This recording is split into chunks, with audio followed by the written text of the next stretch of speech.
Welcome back to RP Excellent. In this video, you will learn how to use the function, trim. What does it do? This function removes unwanted spaces from a piece of text. The spaces before and after the text will be removed completely. Multiple spaces within the text will be trimmed to a single space.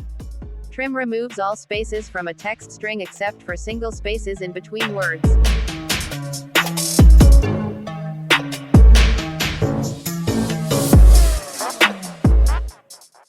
In this table, I will show each cell contents that may have some spaces.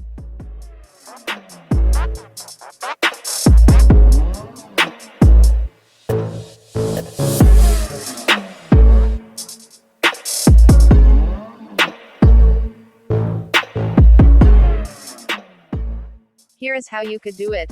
Start with equals trim function, open bracket, select the cell that you want extra spaces to be removed, close bracket and enter.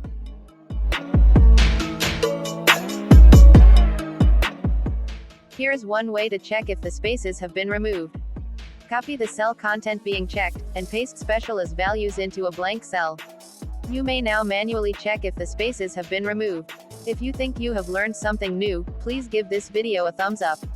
If you want to see more videos like this, hit that subscribe and bell button, and in that way you'll be notified when my new videos come out. If you want to see me cover other tutorials, please leave a comment and I'll add to my videos to create. That's all I have for now. See you next time.